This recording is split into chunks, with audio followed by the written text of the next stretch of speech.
ఖమ్మంలో దారుణం జరిగింది. టూ టౌన్ పోలీస్ స్టేషన్ పరిధిలో 12 ఏళ్ల బాలికపై లైంగిక దాడికి తెగబడ్డాడో ఉన్మాది. ఆ తర్వాత బాలికను 3 అంతస్తుల భవనంపై నుంచి కిందికి తోసేశాడు. దాంతో బాలిక తీవ్రంగా గాయపడింది. బాలిక వెన్నుపూస, చేతులు, కాళ్ళు, పక్కటెముకలకు తీవ్ర గాయాలయ్యాయి. ప్రైవేట్ ఆసుపత్రిలో బాలిక చికిత్స పొందుతుంది. ఈ నెల 6న ఘటన జరగగా పేరెంట్స్ పోలీసులకు ఫిర్యాదు చేశారు. నిందితుడిపై పోలీసులు పోక్సో కేసు నమోదు చేశారు.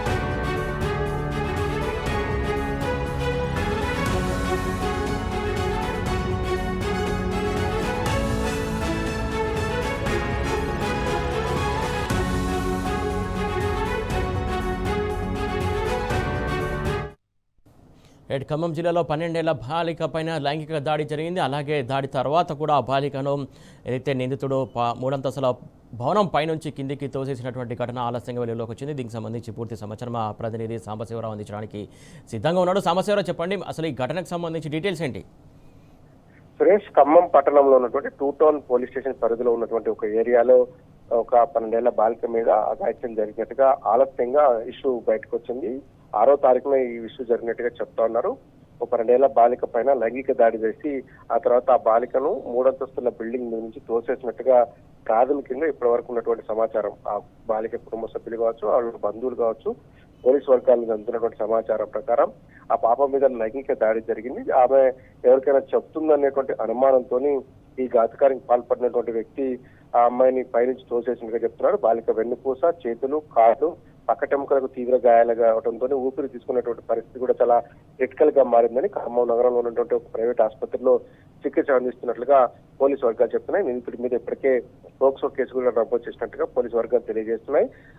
ఆ ప్రాంతానికి ఇటీవల కాలంలో కిరాయి ఉండేందుకు వచ్చినటువంటి ఈ వ్యక్తి డ్రైవర్ గా పనిచేస్తాడని చెప్పి ప్రాథమికంగా మనకు సమాచారం ఉంటుంది. ఎవరు లేనటువంటి సమయంలో ఆ బాలికను చేరదీసేటువంటి ప్రయత్నంలో ఈ అఘాయిత్యానికి పాల్పడినట్టుగా ప్రాథమికంగా మనకు సమాచారం ఉంటుంది. బాలిక మాట్లాడలేనటువంటి స్థితిలో ఉంది. కొన్ని సైగల ద్వారా, కొన్ని సంజ్ఞల ద్వారా తను చెప్పినటువంటి అంశాలను కుటుంబ సభ్యులు చెప్తా ఉన్నారు. దాంతో పాటు అమిత్ జరిగినటువంటి లైంగిక దాడికి సంబంధించినటువంటి విషయంలో కూడా పోలీసులు అట్లాగే వైద్యులు ఎగ్జామినేషన్ చేస్తున్నటువంటి పరిస్థితి వచ్చింది. నిందితుడు కూడా పోలీసులు అదుపులో ఉన్నట్టుగా మనకు సమాచారం ఉంటుంది. మొత్తానికి కేసు నమోదు చేసి దర్యాప్తు చేస్తున్నట్టుగా చెప్తున్నారు. 6వ తారీఖున ఈ ఘటన జరిగేట్టు చెప్తున్నారు.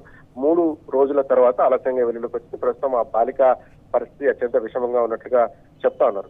పక్కటెముకలు కావచ్చు, మిగతా చోట్ల చాలా గాయాలైనది చెప్తున్నాడు. బాలిక కూడా చాలా తీవ్రమైనటువంటి ఇబ్బంది పడుతున్నట్టుగా చెప్తున్నారు. దాంతో పాటుగా అమ్మాయి మీద జరిగినటువంటి లైంగిక దాడిని 12 ఏళ్ల బాలిక జీర్ణించుకునేటువంటి పరిస్థితి ఉంది. తను ఏమీ చెప్పలేకపోతుందని కూడా ప్రస్తుతం ఆ పాప కండిషన్ మీద దగ్గరగా వాచ్ చేసినటువంటి వాళ్ళ బంధువులు, కుటుంబ సభ్యులు చెప్తున్నారు.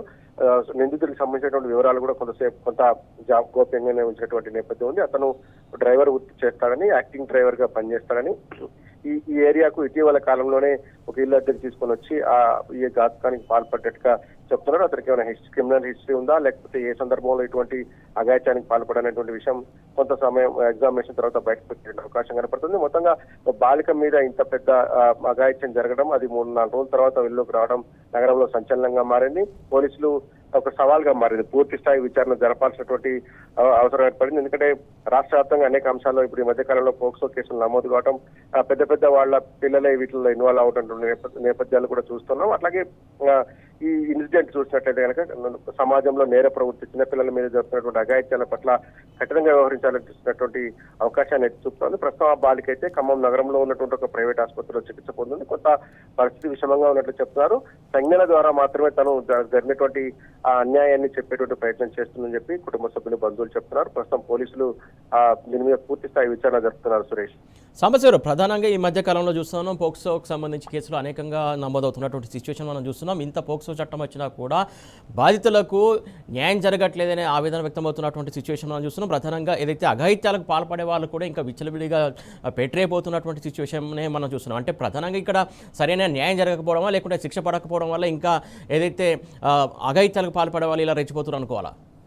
సురేష్, సమాజంలో నేర ప్రవృత్తి పెరిగిపోవడం అనేది ఒక ప్రధాన అంశంగా చెప్పుకోవచ్చు. దాంతో పాటు కొంత రాజకీయ పలుకుబడి కావచ్చు, రకరకాల అంశాలు వీటిలో ఇన్వాల్వ్ అయి ఉన్నాయి. దాంతో పాటు ఆ కఠినంగా శిక్షలు పడుతున్నాయి. ఇటీవల కాలంలో ఖమ్మం జిల్లాలోనే దాదాపు 2 పోక్సో కేసులకు సంబంధించినటువంటి తీర్పులు కూడా వచ్చాయి.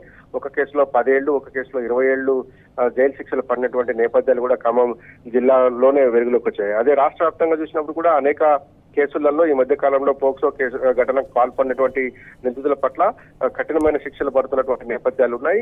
ఇటీవల కాలంలో రాష్ట్రంలో సంచలనం సృష్టించినటువంటి ఒక ఎంపీ కొడుకు విషయంలో కూడా అటువంటి దేశవ్యాప్తంగా చర్చనీయాంశం కూడా అయింది. కానీ ఎన్ని చట్టాలు ఎంత కట్టుదిట్టంగా ఉన్నప్పటికీ, వ్యవస్థలు ఎంత కట్టుదిట్టంగా పనిచేస్తున్నప్పటికీ కూడా ఈ తరచు ఘటనలు జరగడం అనేది సమాజంలో కొంత ఆందోళన కలిగిస్తున్న అంశంగా చూడాలి.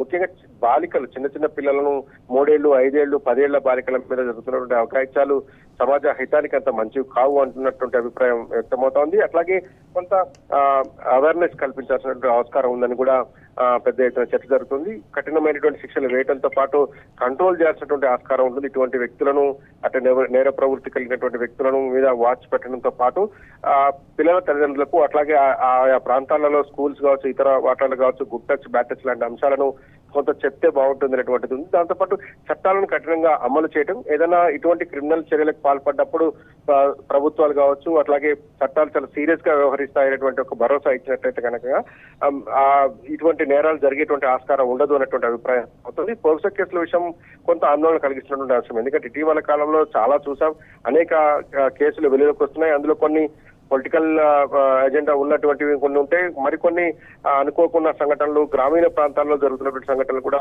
అనేక వెలుగులోకి వస్తున్నాయి. వీటి మీద కొంత అధ్యయనం జరిగితే బాగుంటుంది అనేటువంటి అభిప్రాయం కూడా విశ్లేషకుల్లో వ్యక్తమవుతుంది. Suresh, right, thank you Sambasivarao.